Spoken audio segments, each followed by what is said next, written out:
அருகினில் வந்தேனே நான் என்னை ஆசீர்வதித்திடும்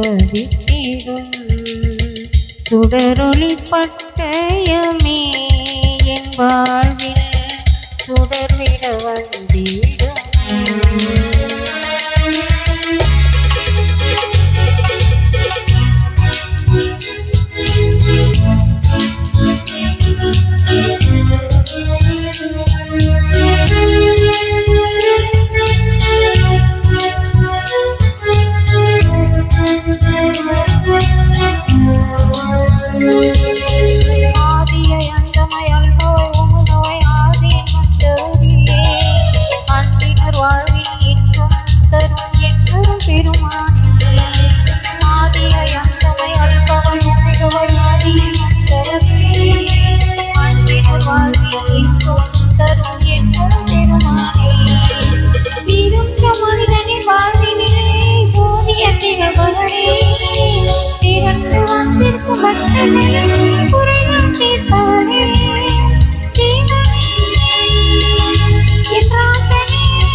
அருகினில் வந்தேனே என்னை ஆசீர்வதித்திடும் சுடரொளி பட்டயமே என் வாழ்வில் சுடர்விட வந்திடுமே.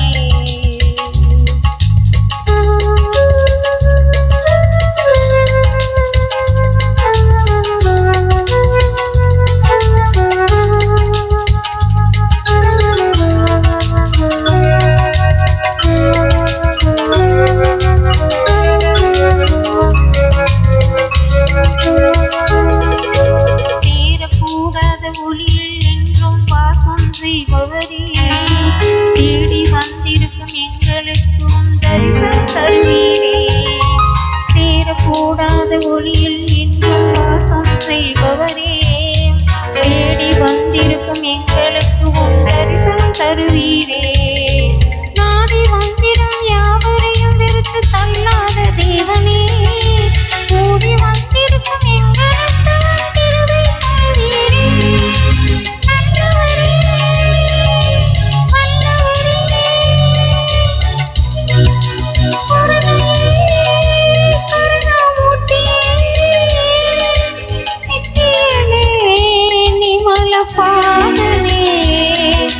குருவே உம் பாதம் சரணமே, நித்தியமே நிமல பாதமே. சத்குருவே உம் பாதம் சரணமே.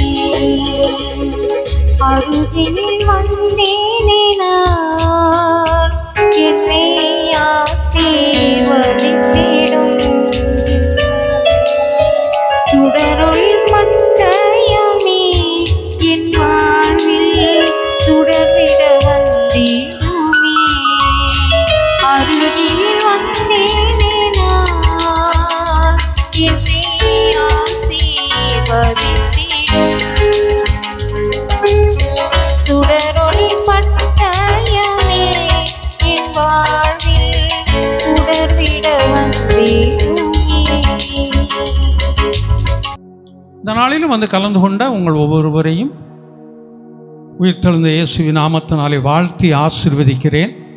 கர்த்தர் உங்கள் ஒவ்வொருவரையும் ஆசீர்வதித்து அதிகமாய் பலப்படுத்துவாராக, சுகப்படுத்துவாராக, காத்து கொள்வாராக.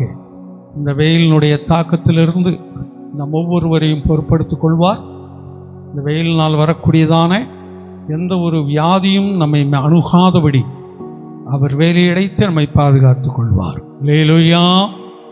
அதோடு மாத்திரமல்ல, இந்த நேரலையிலே பார்க்க போகிற உங்களை ஒவ்வொருவரையும் இயேசுவின் நாமத்தினாலே ஆசீர்வதிக்கிறேன், உங்களை வாழ்த்துகிறேன். கர்த்தர் நல்லவர். நாம் வேதத்தில் இருந்து நீதிமொழிகளின் புஸ்தகத்தில் 18ஆம் அதிகாரத்தில் 10வது வசனத்தை வாசிக்கலாம்.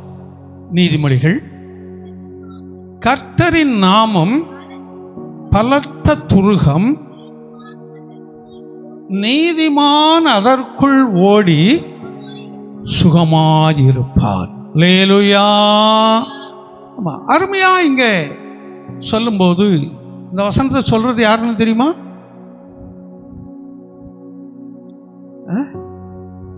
நாங்க சாலமன் ராஜா. சாலமனுடைய நீதிமொழிகள் கடைசியில் ஒரு 3 அதிகாரம் மாத்திரம் லேமுவேல் அப்படின்னு ஒருத்தர் எழுதுனது இருக்கும். எல்லாமே சாலமோன் எழுதுனது அல்ல. கடைசியில் லேமுவேல் என்றதான ஒரு மனிதன் எழுதியிருப்பான். அப்போ சாலமோன் ஞானத்தில் தேறின ஒரு மனிதன். அவங்க சொல்லும்போது சொல்றான், கர்த்தருடைய நாமம் பலத்த துருகம், ஒரு பாதுகாப்பு. துருகம் என்பது பாதுகாப்பை குறிக்கக்கூடிய ஒன்று. அவருடைய நாமம் என்பது அவருடைய பெயரை சொல்லுவது. நாமம் என்று சொல்லும்போது பெயர். தேவனுக்கு அநேக நாமங்கள் உண்டு வேதத்தில். இடத்துக்கு தகுந்தாற் போல, சூழ்நிலைக்கு தகுந்தாற் போல அந்த நாமங்கள் அங்கே மாறுபட்டு கொண்டே வரும். அப்படி என்றால் கர்த்தருடைய நாமம் பலத்த துருகம், நீதிமான் அதற்குள் ஓடி சுகமாயிருப்பான். அல்லேலூயா. எதற்குள்ளாய் ஓடி? எந்த நாமத்தில்? கர்த்தருடைய நாமத்தில். எனக்கு இருக்கிறது நாமந்தான், உங்களுக்கு இருக்கிறது நாமந்தான். நாமம்னா இதை நினைச்சிடக்கூடாது. பெயர்.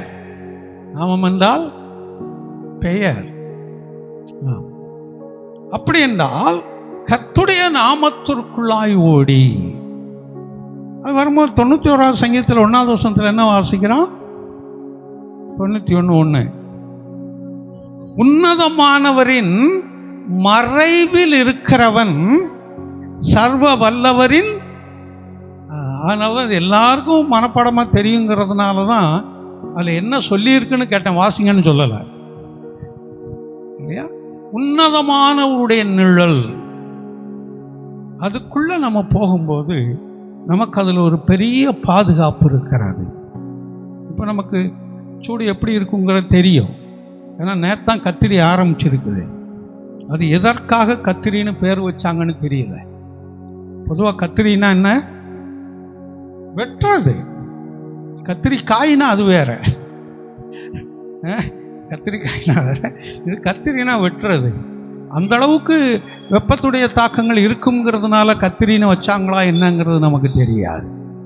ஏதோ ஒன்று இல்லையா? தமிழகத்தில் 108, 109 டிகிரி தான் இதுவரைக்கும் வெப்பங்கள் போய்கொண்டிருக்குது.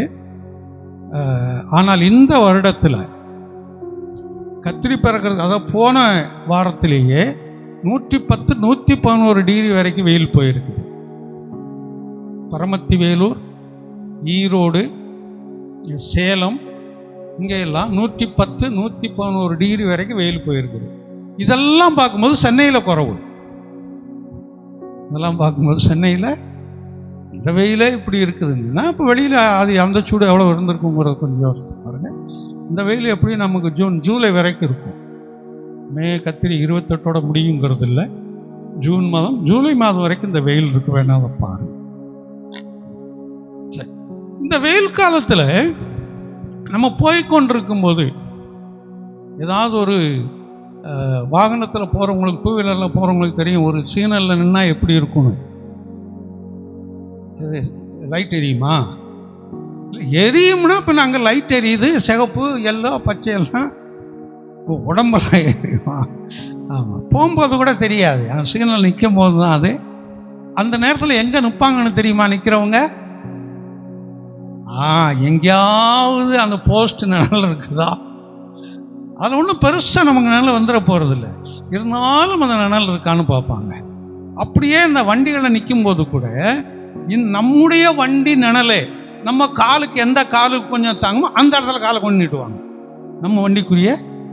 ஏன்னா அந்த அளவுக்கு வெப்பங்கள் இருக்கும். நீங்கள் அதை பார்க்குறவங்களுக்கு தெரியும். நடந்து போறவங்களுக்கு போகும்போது ஏதாவது ஒரு சின்ன ஒரு நிழல் இருந்தா போதும், அந்த இடத்துல போய் என்ன செய்வாங்க? நின்று கொள்வார்கள். ஏனென்றால் அந்த நிழல் அவர்களுக்கு அந்த நேரத்துக்கு அது தேவையாய் இருக்கிறது. இல்லைன்னா அது மிகுந்த சோர்வுக்குள்ளாய் கொண்டு போகும். இது நம்ம சாதாரணமாக பார்க்கிறது.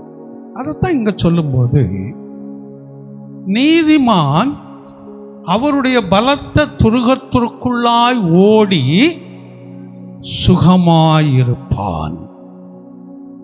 ஆமா, அவருடைய நாமங்கள் பல நாமங்கள் இருந்தாலும் குறிப்பிட்ட சில நாமங்களை குறித்து நம்ம பாடுறோம். அந்த ஃபாதர் பெர்க்மான்ஸுடைய பாட்டிலெல்லாம் அது இருக்கும்.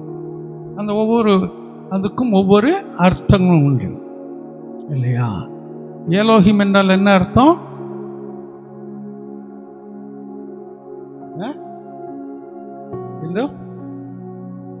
எங்கும் நிறைந்தவர். அப்ப எந்த இடத்துக்கு போனாலும் நமக்கு பாதுகாப்பை கொடுக்கிறார். அது ஒவ்வொன்றுக்கும் ஒவ்வொரு அர்த்தங்கள் உண்டு. அதுக்குள்ள இப்ப நான் கடந்து போல. இப்போ நாம் சுகமாய் இருப்பதற்கு அவர் எந்த விதத்தில் நமக்கு உதவி செய்கிறார், எதில் நமக்கு சுகம் தேவை என்பதை குறித்து நான் ஒரு சில வார்த்தைகளை உங்களோடு கூட பகிர்ந்து கொள்கிறேன். முதலாவதாக மார்க் எழுதின சுவிசேஷத்தில் 5ஆம் அதிகாரத்தில் 34வது வசனத்தை வாசிப்போம். மார்க் 5:34. அவர் அவளை பார்த்து, மகளே, உன் விசுவாசம் உன்னை ரட்சித்தது, நீ சமாதானத்தோடே போய் உன் வேதனை நீங்கி சுகமாயிரு. இந்த இடத்துல வேதனை நீங்கி சுகமாயிரு. நம்முடைய வேதனைகளை அவர் எடுத்து போடக்கூடியவராயிருக்கிறார். இந்த வேதனை அப்படின்னா என்ன? வேதனைனா இது நம்ம எப்படி சொல்ல முடியும்? வேதனைனா வேதனை தான். இதை அனுபவிச்சவங்களுக்கு தான் தெரியும். அந்த வேதனை என்பதை அனுபவித்தவர்களுக்கு தான் தெரியும். இந்த வேதனை எப்பவெல்லாம் வரும்? எப்படி வேணாலும் வரலாம். வேதனை என்பது வியாதியை கொண்டு வரலாம், பலவீனத்தை கொண்டு வரலாம், போராட்டத்தை கொண்டு வரலாம், பணப்பிரச்சனைகளை கொண்டு வரலாம், தொழில நஷ்டத்தை கொண்டு வரலாம், தொழில் இல்லாத நிலைமையை கொண்டு வரலாம், குடும்பத்தில் போராட்டங்களும் பிரச்சனைகளும் இருக்கும்போது வரலாம். இது எப்படி வேண்டுமானாலும் இது வரலாம். இப்படித்தான் என்றது நம்ம என்ன செய்ய முடியாது, குறிப்பிட்டு சொல்ல முடியாது. அப்போ எந்த ரீதியில் வந்தாலும் சரி, அந்த வேதனைகளை நீக்கி சுகத்தை கொடுக்கக்கூடியவர். லேலுயா. ஆமாம், +2 எழுதினவங்களுக்கெல்லாம் நாளைக்கு வேதனை நாள். நாளைக்கு தானப்பா? ஆமாம், நாளைக்கு வேதனை நாள். அந்த வேதனை நாள்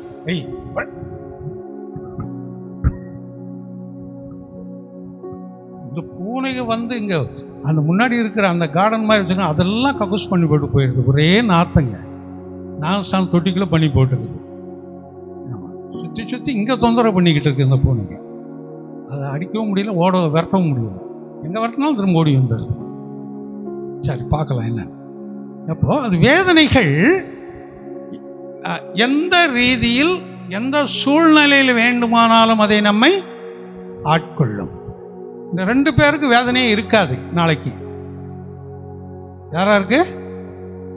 நல்லா படிச்சவங்களுக்கு, படிக்கிறவங்களுக்கு இல்லை, படிச்சவங்களுக்கு. இன்னொன்று ஒண்ணுமே படிக்காதவங்களுக்கு. இவங்க 2 பேருக்கு என்ன கிடையாது. ஏன் வேதனை? என்ன? ஏன் எழுதியிருக்கான், நான் எப்படி நான் பாஸ் பண்ண போறது இல்லை, அவ்வளவுதான். நான் படிக்கவே இல்லையே. தமிழ்நாடு இந்த தென்னிந்தியா பரவாயில்லைங்க, எப்படியோ படிச்சு ஓரளவுக்கு வந்து. அந்த வட இந்தியாவில் பார்த்தீங்கன்னு சொன்னா ஏதோ ஒரு பப்ளிக் எக்ஸாம்ல தான் ஸ்ரீராம்னு எழுதியிருக்கான கொஸ்டின்ல. எம்பிஏவா எம்பிபிஎஸ் இல்லையா, ஏதோ ஒன்று போட்டிருக்கிறான். இப்போ மேலே அடிச்சுக்காதீங்களா. அதோடு மாத்திரம் இல்லை, வேற அந்த மிஸ்ஸுக்கு அந்த மாஸ்டர் யாரோ பேர் எழுதி எங்களை பாஸ் போடுங்க இப்படி எழுதி ஸ்ரீராம்னு எழுதி வச்சிருக்காங்களா. இவங்களுக்கு பாஸ் போட்டிருக்காங்க. அங்கே இருக்கிற டீச்சர்ஸ் 55% மேலே மார்க் போட்டிருக்காங்க. அப்போ எந்த அளவுக்கு அவங்க திருத்தி இருப்பாங்க, எந்த அளவுக்கு அவங்க அதை பார்த்துருப்பாங்க தெரியாது அவங்களுக்கு இல்லையா? திரும்ப அதை சந்தேகப்பட்டு இவங்க இப்படி படிக்காதவங்க எப்படி பாஸ் பண்ணான்னு கேஸ் போட்டு திரும்ப பேப்பரை எடுத்து வேல்யூவேஷன் பண்ணால் இவங்க எழுதியிருக்கிறதெல்லாம் இப்படி எழுதியிருக்காங்க. அந்த 2 டீச்சர்கள்லாம் சஸ்பெண்ட் பண்ணியிருக்கிறாங்க அப்படின்னு சொல்லி சொன்னாங்க. இல்லை, இங்கே அவ்வளோ தூரம் அந்த அளவுக்குலாம் இங்கே பண்ண முடியாது. சரி, ஏதோ ஒரு விதத்தில் வேதனைகள் இல்லையா? அந்த வேதனைகளில் இருந்து கர்த்தர் நம்ம என்ன செய்யக்கூடியவர்? சுகமாக்கக்கூடியவர். அந்த வேதனைகள் வரும்போதெல்லாம் அவருடைய அந்த பலத்த துருகம், அவருடைய நாமம் நமக்கு பாதுகாப்புக்கு இருந்து கொண்டே இருக்கிறது. அல்லேலூயா. எந்த சூழ்நிலை வந்தாலும் அவருடைய கரம் நமக்கு பாதுகாப்பாக இருக்கு. அதனால சொல்லும்போது உன்னை என்னுடைய உள்ளங்கையிலே வரைந்து வைத்திருக்கிறேன். ஒரு சில மொழிபெயர்ப்பில் பச்சை குத்தி வச்சிருக்கிறேன் வலது கையில். ஆமாம், நம்மளை பச்சை குத்தி வச்சிருக்கிறாரு. பார்த்தோன்னே நம்ம தெரிந்து கொள்கிற மாதிரி அவரே பச்சை குத்தி வச்சிருக்கிறார். அதனால் உடம்பு முழுது நான் பச்சை குத்திக்கிறேங்கிறது இல்லை. பச்சை குத்தக்கூடாதுன்னு வேதம் சொல்லுது. பச்சை குத்த, ஆமாம், அந்த பச்சை குத்துறது குறித்தும் முடி வெட்டுறது குறித்தும் ஒரு நாளைக்கு நான் உங்களுக்கு சொல்லுகிறேன். முடி எப்படி வெட்டணும் அப்படிங்கிறதை குறித்தும். ஆமாம், அங்கங்கே செல்லு அரிச்ச மாதிரிலாம் இருக்குல்ல, அந்த செல்லு அரிச்சதெல்லாம் இனி செல்லு அரிக்காத இடத்துல போய் படுங்க, நல்ல இடத்துல படுங்கிறதுக்கும் பச்சை குத்துவதை குறித்தும் வேதம் என்ன சொல்லுகிறது அப்படிங்கிறதை குறித்து உங்களுக்கு நான் அதை ஒரு நாளைக்கு சொல்வேன். அதனால் வேதனைகள் எந்த ரீதியில் வேதனைகள் வருகிறது என்று நமக்கு தெரியாது.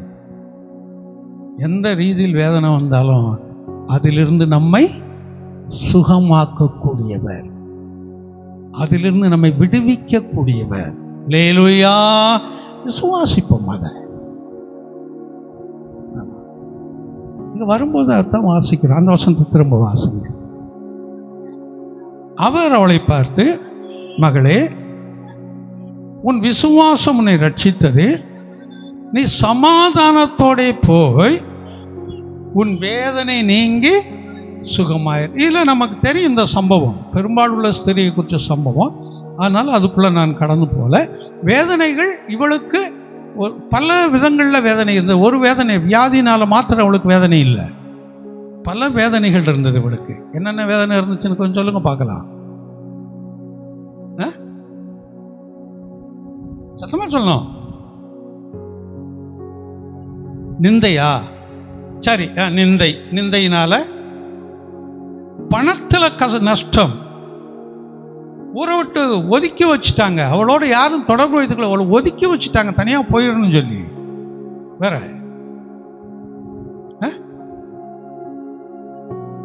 சரீர பாடுகள், இது நிறைய இருக்குதுல அவளுக்கு குறிச்சு. ஆனால் அதுக்குள்ளெல்லாம் நான் கடந்து போல. சுருக்கமாக அவளுடைய வேதனை நீங்கி சுகமாயிடும். அதுக்கப்புறம் அவள் சுகமாகி இருந்தாள். அப்போ நமக்கு எந்த விதங்களில் எந்த சூழ்நிலைகளில் அந்த வேதனைகள் வந்தாலும் அதிலிருந்து நம்மை சுகப்படுத்தக்கூடியவர். அல்லேலூயா. அவருடைய பலத்த துருகம் நமக்கு அந்த வைக்கப்பட்டிருக்கிறது. இரண்டாவதாக லூக்கா 7:10 வாசிப்போம்.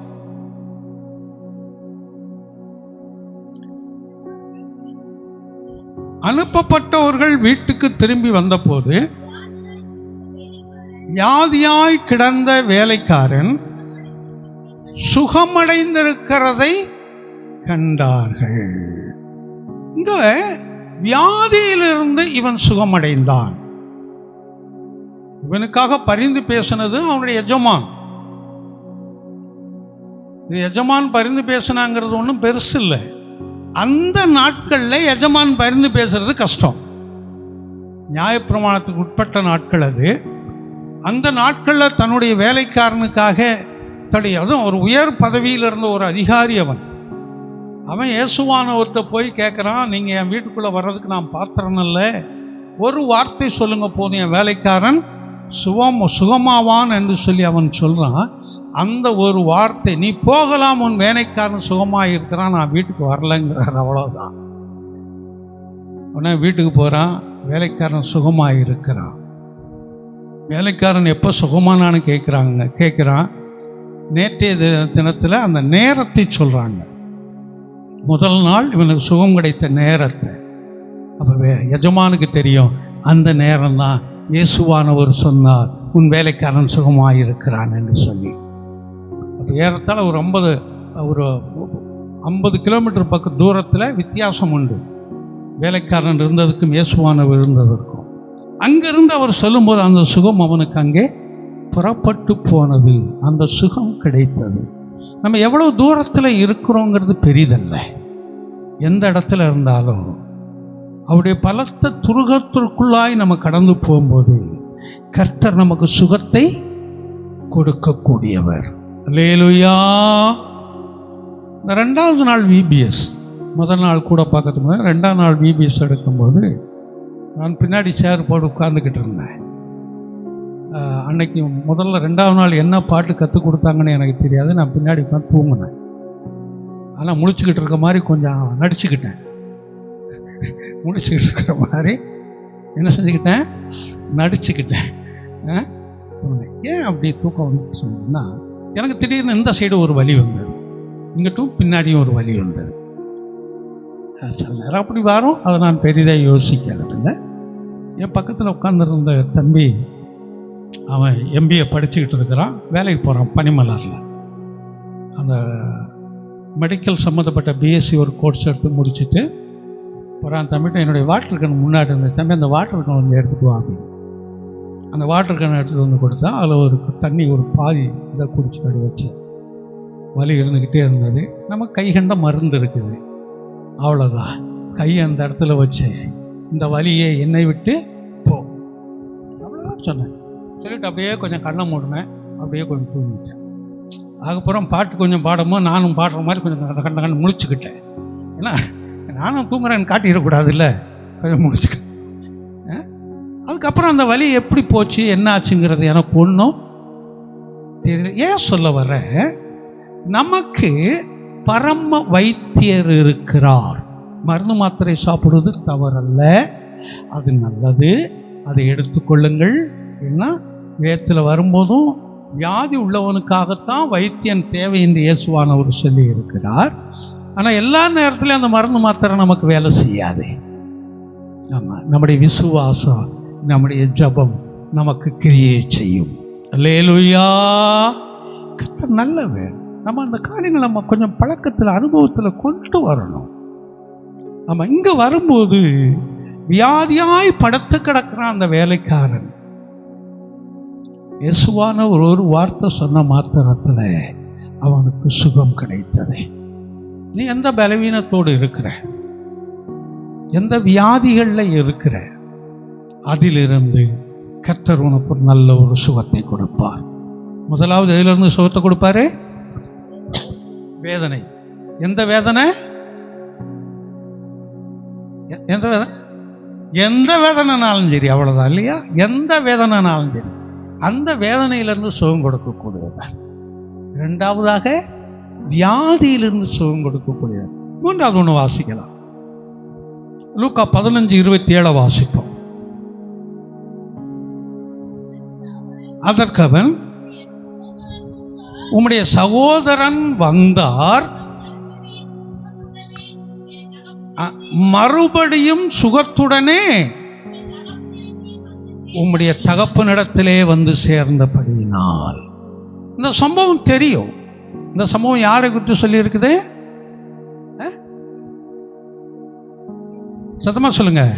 இளைய குமாரனை குறித்து சொல்லி இருக்குது. 2 சகோதரர்கள் இருந்தாங்க. இளையவன் என்ன செஞ்சான், என் சொத்தெல்லாம் பிரிச்சு கொடு, என் பாகத்தெல்லாம் பிரிச்சு கொடு, நான் உன்கிட்ட இருக்க முடியாது அப்படின்னு சண்டை போட்டு இதெல்லாம் வாங்கி கொண்டு எடுத்து போனான்.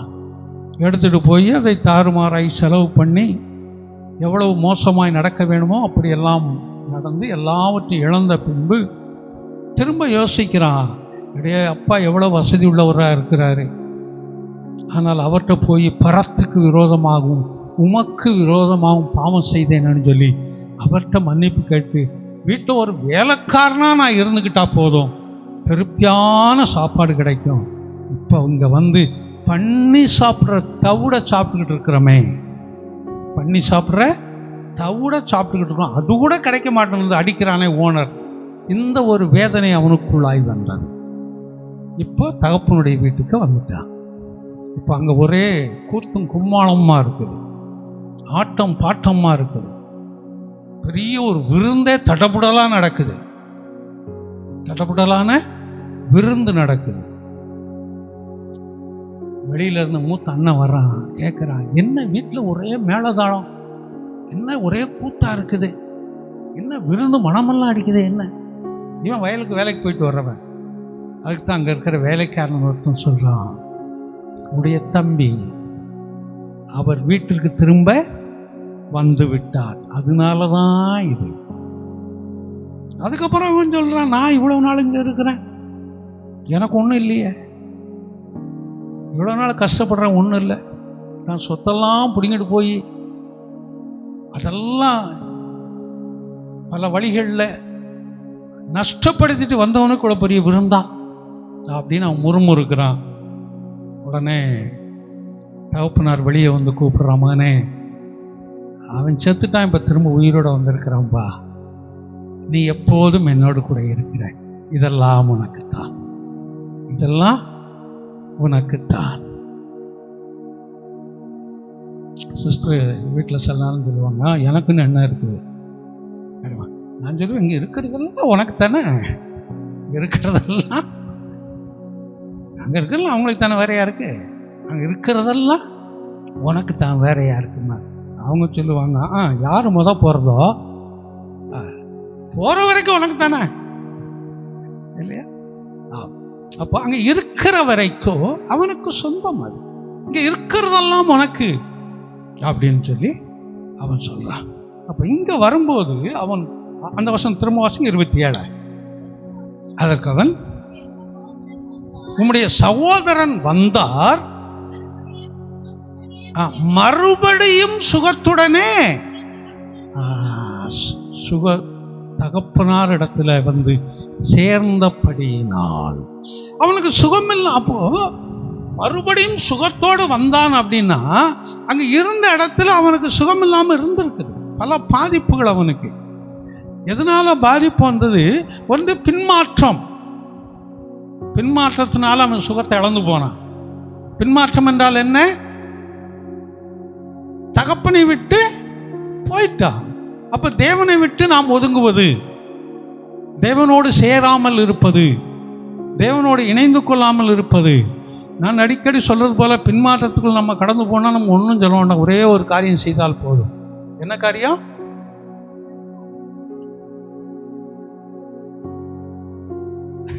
எதுவும் செய்யாம அப்படியே இருக்கணுமா? சபை கூடி வருதலை விட்டு விட்டாலே போதும், வேற ஒன்றும் செய்ய வேண்டாம். சபை கூடி வருதலை விட்டு விட்டாலே போதும், நாம் பின்மாற்றத்திற்குள்ளாய் கடந்து போகிறோம். மறந்துடக்கூடாது. இந்த கத்தி எப்ப துருப்பிடிக்கும்? ஒரு கத்தி எடுத்துட்டு வந்திருக்கிறேன், இது உங்களுக்கு காமிக்கிறதுக்குல, வேற ஒரு காரியத்துக்கு எடுத்துட்டு வந்தேன். இது எப்படி ஷார்ப்பாக இருக்கலையான்னு கொஞ்சம் பார்த்து சொல்றீங்களா யாராவது? இது எப்பெல்லாம் ஷார்ப் பண்ணி வைக்கிறோம் அப்பெல்லாம் கையில் எடுத்துக்கிடுவாங்க. கேட்பாங்க, என்ன ஷார்ப் பண்ணி வச்சிங்களோ அப்படின்வாங்க. ஏன்னா அது அந்த அளவுக்கு ஷார்ப்பாக இருக்கக்கூடியது. கத்தி எப்போ துருப்பிடிக்கும்? பயன்படுத்தாமல் வைத்திருந்தால் போதும் அது துருப்பிடிச்சிடும். உங்க பட்டு புடவை நீங்க யாரும் கூட வைக்கிறவங்கள, அதனால உங்களை சொல்றதுக்கு இல்லை. ஒன்று இருந்தால் அதை என்னைக்கு மாற்றி மாற்றி கட்டலான்னு நம்ம நினைக்கிறவங்க. பட்டு புடவைகளும் ஒரு வருஷத்துக்கு ஒரு முறை மட்டும் எடுத்து கட்டுற அந்த புடவைகளையும், அது கெட்டு போனால் என்ன செய்யணும்? ஒன்றும் இல்லை, அப்படியே மடித்து வச்சுட்டிங்கன்னா போதும். அப்படியே வச்சுட்டு அடுத்த வருஷம் எடுத்தீங்கன்னா போதும். அடுத்த வருஷம் வேற ஒன்றும் செய்ய வேண்டாம். நான் ஒரு பனியன் ஒன்று வாங்கியிருந்தேன். அந்த பனியன் வாங்கி கொஞ்ச நாள் மறந்துட்டேன், உள்ள அப்படியே வச்சிருந்தேன். திரும்ப அதை எடுத்து போடுறேன்னு பார்த்தா கரெக்டாக அப்படி பா மாதிரி ஓட்டையா இருக்கு. புது பனியன், அந்த மடிச்சு வச்சிருக்கிறதுல அதான் போட்டு பாமா இருக்கு, புள்ளி புள்ளியா இருக்கு. அப்போ ஒரு பொருளை நாம் பயன்படுத்தாமல் இருப்போம் என்று சொன்னால் தானால் அது என்ன செய்து கெட்டு போய்விடும், பயனற்றதாய் போய்விடும். எந்த பொருளாக இருந்தாலும் அதற்கு நாம் என்ன செய்ய வேண்டும்? பயன்படுத்தக்கூடிய பொருள்களை பயன்படுத்தி கொண்டே இருக்க வேண்டும். அப்போ இந்த மனிதன் பின்மாற்றத்துக்குள்ளாய் கடந்து போனான். தகப்பனில் இருந்து அவன் பின்மாற்றத்தில் கடந்து போனான். நாம் ஆவிக்குரிய காரியத்தில் தேவனிடத்திலிருந்து பின்மாற்றத்திற்குள் கடந்து போகிற சூழ்நிலைகள் அநேகம் உண்டு. சபை கூடியவர்களை விட்டு விடுவது பாவம். எந்த வசனம் எங்க சொல்லி இருக்குது? அடிக்கடி சொல்லிக்கிட்டு இருக்கிற வசனங்கள் இது. எங்க சொல்லி இருக்குது? எபிரேயர் 10:25 வாசிக்க வேண்டாம். எபிரேயர் 10:25, 26 வாசிங்க. அதில் வரும்போது சபை கூடியவர்களை விட்டு விடுகிறது பாவம் என்று அதில் சொல்லப்பட்டிருக்கிறது.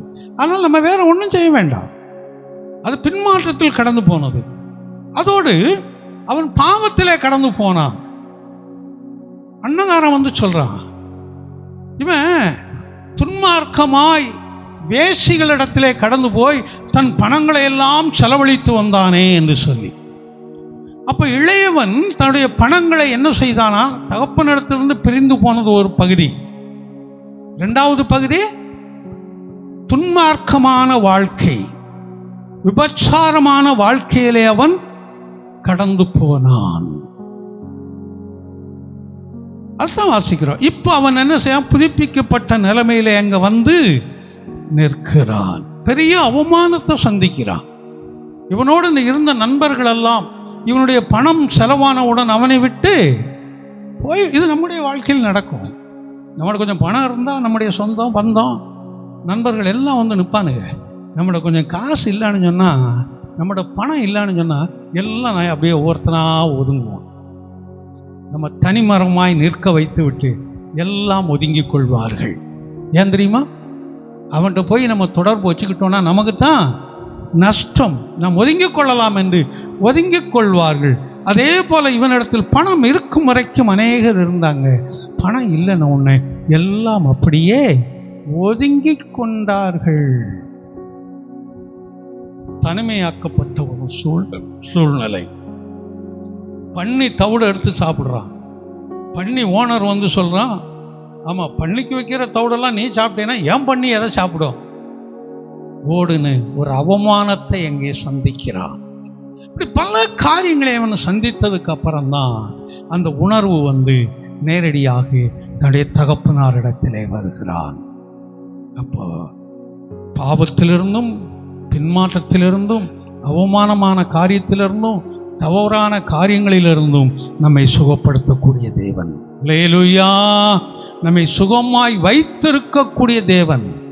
சுகப்படுத்துவது என்பது வேறு, சுகமாய் வைத்திருப்பது என்பது வேறு. நம்மை சுகமாய் வைக்கக்கூடிய தேவனாய் இருக்கிறார். ஒரு காரியத்தை கூட வாசிக்கலாம்.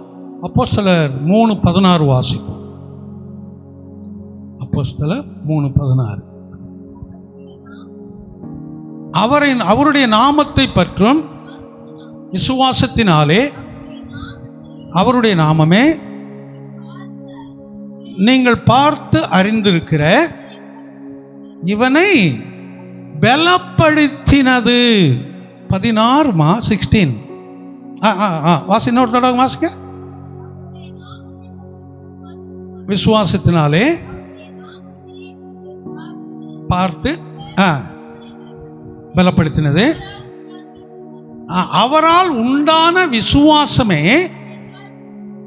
எல்லாருக்கும் முன்பாக இந்த சர்வாங்க சுகம் கிடைத்தது. அல்லேலூயா.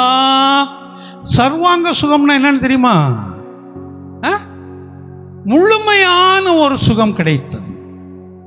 அப்ப நமக்கு எதுல இருந்தெல்லாம் ஒரு முழுமையான ஒரு சுகமான வாழ்க்கை தேவையோ அதை நமக்கு கட்டளையிட போதுமானவராய் இருக்கிறார். அல்லேலூயா.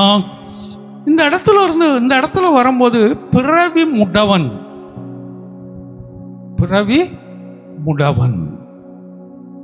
அவன் தேவாலயத்துடைய வாசல்ல உட்கார்ந்து கொண்டு இருக்கிறான். அங்க ஊழியக்காரங்க வர்றாங்க. வந்து பார்த்த உடனே இவங்க ஏதாவது நமக்கு நிறைய கொடுப்பாங்கன்னு நினைக்கிறான். அப்பதான் அவன் சொல்றான், என்கிட்ட ஒன்றும் இல்லை, என்கிட்ட இருக்கிறத உனக்கு கொடுக்கிறேன். வெள்ளியும் இல்லை பொண்ணும் இல்லை, என்கிட்ட இருக்கிறத உனக்கு கொடுக்கிறேன். இயேசுவின் நாமத்தினால் எழுந்து நட என்று சொல்லி கரங்களை பிடித்து தூக்கிவிட்டான். அவன் உடனே எழுந்து குதித்து நடந்தான். குதித்து எழுந்து நடந்தான். அப்படி மேட்சால போட்டிருக்கோம். அப்படி பிறவி முடவனாய் இருந்த ஒருவன் எழுந்து குதித்து அவன் நடந்தான் என்று வாசிக்கிறோம். அல்லேலூயா. அப்போ உனக்கு எந்த காரியத்துல நீ முடமாய் இருக்கிற? சில வேளை கண்ணு நல்லா இருக்கலாம், கையை நல்லா இருக்கலாம், காலு நல்லா இருக்கலாம், உறுப்புகள் நமக்கு நல்லா இருக்கலாம். ஆனா எதுல நீ முடமாய் இருக்கிற? எதுல ஒரு குறையாய் இருக்கிற? எதுல ஒரு பாதிக்கப்பட்ட நிலைமையில இருக்கிற? அதுல ஒரு நல்ல சுகமாய் இருக்கும்படியான கிருபையை கொடுக்கக்கூடியவர். வேலை சில வேளை முடமா போயிடலாம், தொழில்கள் முடமா போயிடலாம், குடும்ப வாழ்க்கையில சமாதானம் முடமா போயிடலாம். அந்த முடமா இருக்கிற காரியத்தில் இருந்து நம்ம ஓடிக்கிட்டு தான் இருப்போம். அதிலிருந்து ஒரு சுகமா இருக்கக்கூடிய தன்மையை கொடுக்கக்கூடியவர். எந்த மட்டும் நீங்கள் 2 நினைவுகளால் குந்தி குந்தி நடப்பீர்கள். குந்தி குந்தி நடக்கிறதுனா என்னன்னு தெரியுமா? நொண்டி நொண்டி நடக்கிறது. ஆமா, நொண்டி நொண்டி நடக்கிறது, இல்லைன்னா சரியா நடக்க முடியாத சூழ்நிலையில ஒன்று நடக்கிறது. எந்த மட்டும் நீங்கள் குந்தி குந்தி நடப்பீர்கள், அதான் உட்கார்ந்து உட்கார்ந்து நடக்கிறதுன்னு வைத்துக் கொள்ளுங்க. என்ன சரியா குந்தி குந்து. ஆமா, இந்த தமிழ்ல இங்க சென்னையில் உள்ள அந்த உட்கார்றதுக்கு என்ன சொல்லுவாங்க? குந்து. ஆனா ஆக்சுவலா இதுதான் சரியான சுத்த தமிழாமது. உட்காரு என்பதை காட்டிலும் குந்துங்கிற வார்த்தை சுத்தமான தமிழ். அது இங்க சென்னையில் மட்டும் தான் பேசுறாங்க, மற்ற இடங்கள் அது பேசுறது இல்லை. ஆனா அந்த வார்த்தையை கேட்கும்போது நமக்கு எப்படி தெரியும் தெரியுமா? அந்த வார்த்தை என்ன இப்படி அசிங்கமா பேசுறாங்க குந்துன்னு அப்படின்னு சொல்லி வித்தியாசமா தெரியும். சுத்த தமிழ்ல உள்ள வார்த்தை குந்துதானா. நல்ல ஒரு, நான் கூட இன்னும் குந்துன்னு தான் சொல்லணும், எல்லாம் சுத்த தமிழ் தானே வார்த்தைகள் இல்லை. எந்த மட்டும் குந்தி குந்தி நடப்பீர்கள், உட்கார்ந்து உட்கார்ந்து தவளை போன மாதிரி போய்கிட்டே இருப்பீங்க அப்படின்னு அங்க தீர்க்கதரிசி கேட்கிறான். ஆனா இன்னொருத்தன் சொல்லும் போது, நானும் என் வீட்டாருமோ என்றால் கர்த்தரையே சேவிப்போம். இது எந்த வசனம்னு கேட்டால் இப்போ கண்டிப்பாக சொல்ல மாட்டேங்க. ஆனால் நான் இப்போ கேட்க போறதில்லை, நான் விட்டுறேன். ஏன்னா உங்க விசுவாசம் நான் பொய்யாக்க விரும்பல. இல்லை சொல்லணுமா? இதுன்னு 2 நாளாகமத்தில் 24ஆம் அதிகாரத்தை எடுத்து வாசித்து பாருங்க, அதில் இருக்குது, விட்டுருங்க. அப்போ ஆவிக்குரிய காரியத்தில் எந்த அளவுக்கு சரியாய் நடக்கிற? கால் பலவீனம், கை பலவீனம்னா உட்கார்ந்து உட்கார்ந்து உட்கார்ந்து நடந்து போயிட்டே இருக்கிற. ஆவிக்குரிய காரியத்தில் நீ எப்படி நடக்கிற? ஒரு சீராய் நடக்கிறாயா, குந்தி குந்தி நடக்கிறாயா? சபை ஆராதனையில் மட்டும் வந்து உட்கார்ந்தா போதும்னு நினைக்கிறியா? 2 மாதம் 3 மாதம் ஜெபம் வச்சோம், ஒரு 2 ஃபேமிலி தவிர யாருமே வரல. ஆமாம், எல்லாம் தூங்குறதுக்கு 11 ஆகும்னு எனக்கு தெரியும். வீட்டில் வந்து 9 மணிக்கெல்லாம் தூங்குறவங்க யாரும் இல்லைங்கிறது எனக்கு நல்லா தெரியும். என்ன, ஆனால் ஏன் வரலங்கிறது தான் எனக்கு தெரியல. அன்னைக்கே சொன்னேன் இன்னைக்கு தான்னு சொல்லி, அன்னைக்கே சொன்னேன் இன்னைக்கு தான் அப்படின்னு சொல்லி, நாளைக்கானு கேட்டதுக்கு இல்லை இல்லை இன்னைக்கு தான் அப்படின்னு சொல்லி, அது ஏங்கிறது தான் தெரியல. ஆமாம், குந்தி நடக்கிறத மாற்றுவோம். ஒரு வீட்டில் கேட்டேன், நீங்கள் வந்து எத்தனை வருஷம் ஆச்சு? சாட்சியம் கூடத்துக்கு ஒரு 2 வாரம் வந்திருப்பீங்களா அப்படின்னா, அந்த குடும்ப தலைவர் சொல்றாரு, இல்லை பாஸ்டர் 3 வாரம் வந்திருப்போம். ஆமாம், 10-15 வருஷ காலத்துக்கு எத்தனை வாரம் வந்திருக்கிறாங்களா? 3 வாரம் வந்திருக்காங்களா? எந்த மட்டும் குந்தி குந்தி நடப்பாய்? ஆமா, எந்த மட்டும் உட்கார்ந்து உட்கார்ந்து எந்திரிப்ப? சபை ஆராதனையில் கற்றுக்கொள்வது ஒரு பகுதி, வீட்டு ஜபங்கள் கற்றுக்கொள்வது இன்னொரு பகுதி, விழிப்பு ஜபங்கள் கற்றுக்கொள்வது வேறு ஒரு பகுதி, மற்ற வெள்ளிக்கிழமை புதன்கிழமை ஜபங்கள்ல பார்ப்பது வேறு ஒரு பகுதி. இது எல்லாம் ஒரே அடிப்படையில் இருக்கிற காரியங்களை கற்றுக்கொள்ள முடியாது. வேறு வேறு பகுதிகளை வேறு வேறு சூழ்நிலைகளில் ஏற்ற மாதிரி தான் கற்றுக்கொள்கிறோம். அதனால் கூடுமான வரைக்கும் எல்லா ஜபங்களிலும் கலந்து கொள்வதற்கு முயற்சி பண்ணுங்கள், கலந்து கொள்ளுங்கள். ரொம்ப தூரத்தில் இருக்கு, வர முடியலன்னா அது வேறு. ஆமாம், அந்த கூப்பிடுற தூரத்தில் இருக்கு. 1.5 கிலோமீட்டர் 2 கிலோமீட்டர் கூப்பிடுற தூரம். அதெல்லாம் கலந்து கொள்ளுங்கள். அதுதான் ஆமாம், சீராய் நடப்பது. இல்லைன்னா எப்படி நடக்கிறது? குந்தி குந்தி நடப்பது. குந்தி நடக்கும்போது சரீரத்தில் வேதனை எல்லாமே இருக்கும். முட்டுக்கு வரும், காலுக்கு வரும், இடுப்புக்கு வரும், எங்கெங்க வலி வரணும் எல்லா இடத்துலையும் வலி வந்துக்கிட்டே இருக்கும். சீராய் நடந்தோம் என்றால் அந்த வலி இல்லை. அப்போ ஆவிக்குரிய காரியத்தில் சீராய் நடக்க கற்றுக்கொள்ளுங்கள். அப்படி நடக்கும்போது தான் அவர் நமக்கு சுகமாய் இருக்கும்படியான அந்த துருகத்தை நமக்கு கட்டளையிடுகிறார். ஒரு வசனத்தை கூட வாசித்து அப்படி முடிக்கலாம். 122வது சங்கீதத்தில் 7வது வசனத்தை வாசிப்போம். 122:7.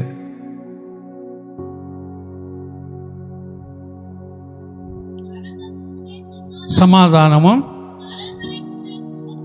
ஆமா, அரண்மனைக்குள்ளே நாம் தங்கியிருக்க வீட்டில் நம்மை சுகமாய் வைத்திருப்பார். நாம் தங்கியிருக்கக்கூடிய வீட்டிலே நமக்கு சுகத்தை கொடுக்கிறார். நம்முடைய வேலைகளில் சுகத்தை கொடுக்கிறார், படிப்பில் சுகத்தை கொடுக்கிறார், தொழிலில் சுகத்தை கொடுக்கிறார், குடும்ப வாழ்க்கையிலும் சுகத்தை கொடுக்கிறார். ஏன் இப்படி அவர் சுகத்தை கொடுக்கிறார்? சங்கீதம் 4:8 வாசிங்க. சங்கீதம் 4:8. சமாதானத்தோட படுத்துக்கொண்டு நித்திரை செய்வேன், கர்த்தாவே நீர் ஒருவரே என்னை சுகமாய், அவர்தான் சுகமாய் தங்க பண்ணக்கூடியவர். எல்லா நிலைமையிலும் அவர் நம்மோடு இருந்து நம்மை சுகமாய் இருக்க பண்ணக்கூடியவர். தங்க பண்ணுகிறவர்னா இருக்க பண்ணக்கூடியவர். அப்ப எதில் நம்ம சுகமாய் இருக்க பண்றாரு? ஒன்று, வேதனை நீங்கி சுகமாய் இருக்க பண்ணுகிறார். இரண்டாவதாக, நம்முடைய வியாதிகள் மாறி நம்மை சுகமாய் இருக்க பண்ணுகிறார்.